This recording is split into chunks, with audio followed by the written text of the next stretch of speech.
if at all? It wasn't about effort. It was just about execution. But again, credit their defense. They played a terrific game, forced a lot of those turnovers. We'll look at the tape and see how we can be better.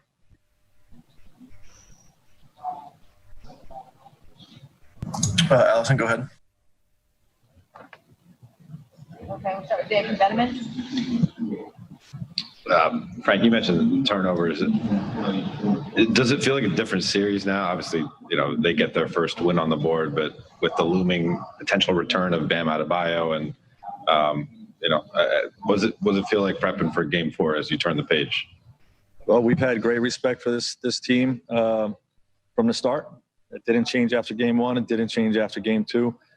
Even with guys out, we still have great respect. We saw that in Game 2, what they're capable of from an offensive firepower standpoint, defensive competitiveness standpoint. So, they're going to be a great opponent with those guys or without them. How good? It's another tough night for Danny and KCP, and obviously, in that starting lineup, they help space, and it's a dangerous weapon against the zone. What do you see out of their performances the last 2 games, and is there – obviously they've been through some slumps before, but is there a way you kind of get them through that? Yeah, just stay the course. Those guys will be fine. They've been great for us all year. And, we have to execute as a group better.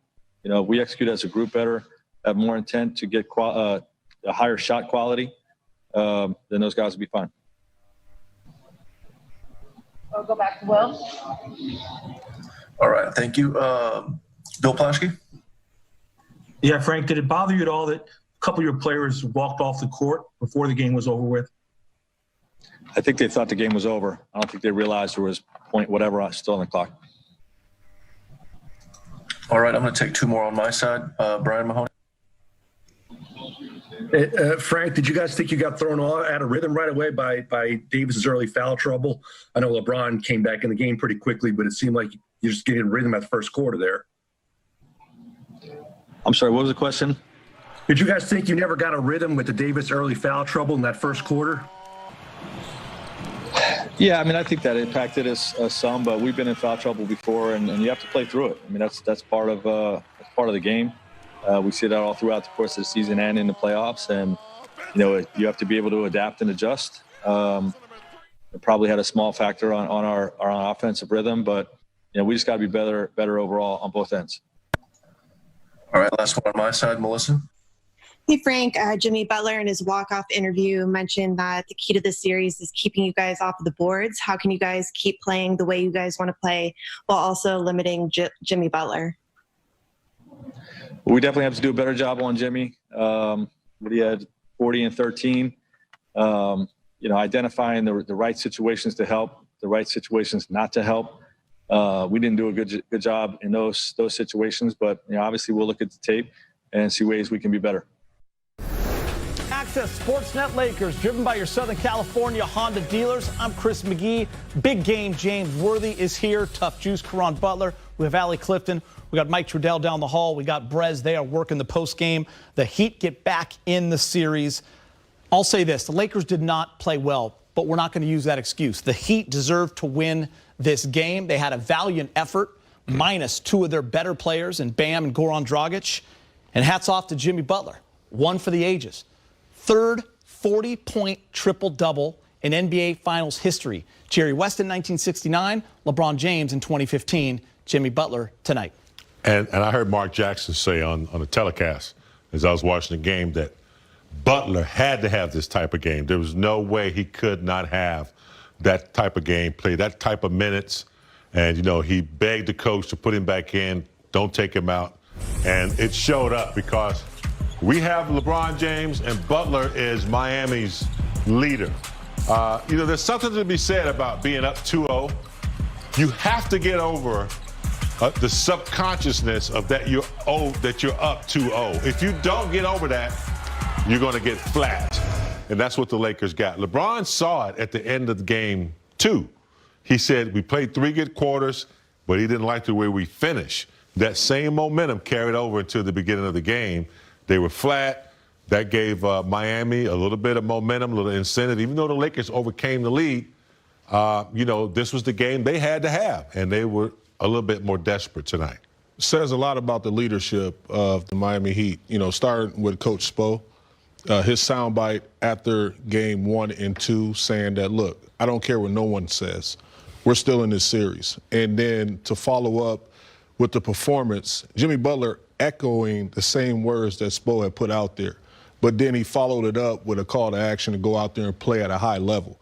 40-plus points. I mean, we haven't seen anything like that from a Miami Heat player.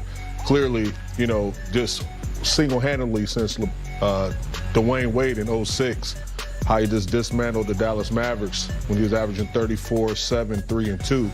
And I think Jimmy Butler just took it upon himself to impose his will on this series and assert this astronomical performance. And I think the guys really followed and just supported him. I feel like you also have to call out the Lakers in regards to, yes, being up 2-0. And LeBron said this in game 1 in the first quarter when they fell down 13. Remember, they went on that 19-3 run and kind of turned it around. And then from there, they won a 70-35 run. But LeBron said, until we matched their effort and their intensity in the first quarter, we were in big trouble. Same thing happened tonight. The Heat were desperate, as we talked about, and the Lakers did not match it. And they were playing catch-up the entire night. And you got to give the Heat credit. Every time the Lakers caught them, James, they would hit the big shots to go back up 10. The Lakers never looked like they were in rhythm. They struggled to get offense from some of their starters, some of the guys on the bench. Markieff was great. Kuz lit it up. But AD only 15 points. LeBron 23. We know the stats. We give them every night. When those guys combine for 60, the Lakers don't lose. Tonight, they combine for 38. Yeah, AD getting in foul trouble didn't help. He never got off to a start. Even when he came back in, he hit a few shots, but we didn't see the AD that we had in game 2. As you look at the turnovers, Geeta, turnover after turnover, 20 turnovers. Miami was able to get 21 opportunity points off of those turnovers. So, foul trouble, not attacking, thinking that you're up 2-0. Just because you're better and you're supposed to win doesn't mean anything if you don't go out and do it. So I'm sure they're going to look at this and not going to be happy with it because, even though Butler had a great game, they still, found ways to let Miami stay in the game and beat them. Yeah, I mean, credit Kelly Olynyk with 17 off the bench. Tyler Hero is a rookie. 17 points, who started 1 for 8 in this game. Hit some big shots down the stretch. Duncan Robinson, who was not drafted, scoring 13. So they had some big-time performances. And listen, the Lakers fell down a game to Portland, fell down a game to Houston, lost this same game to Denver, and every single time they've had to make an adjustment. And they've done that. Defensively, maybe the Lakers are going to show something different because right now, Jimmy Butler's a problem. Yeah. In the one-on-one situation. Yeah, he's a huge problem, and I think that the Lakers are going to identify that. You're going to send more bodies at him. You're going to build a wall, make it a little difficult for him. But I think that one of the big problems that we have not talked about enough is, a young player like Tyler Hero being in the playoffs for the first time, scoring double figures in every outing. And I think that he's starting to get his confidence. So you do not want a young player to get that type of confidence on this stage where he can go out there and just have these large impacts on the game. So I think the adjustment will be made on his part too. Yeah, and you just gave them a little bit more confidence. Even though they think that they're without 2 of their main players, they still find out they can win a game if they can just keep pushing it and play hard. The Lakers are going to have to outplay them. The Miami Heat are going to play hard, and you're going to have to match that effort. You're not going to win with your talent. So that's what they're up against right now. Hey, I'll be honest with you guys. This game woke everybody up. I mean, let's be honest. The Lakers were kind of cruising through this series. There's no Bam. There's no Goran.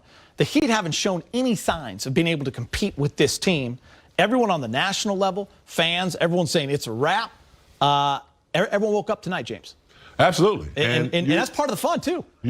Everybody woke up except for the Lakers. They didn't wake up. They were kind of droggy the whole game. And, they are going to have to make some adjustments on Butler, as they did against, Harden, Houston. Similar type situation. They're going to have to find a way to take the ball out of his hands. He can't be the decision maker with the shot clock running down because he's going to make the right decision or he's going to score. So other guys played well, as you mentioned. Now they have confidence. They think they can get another one tied up in the bubble.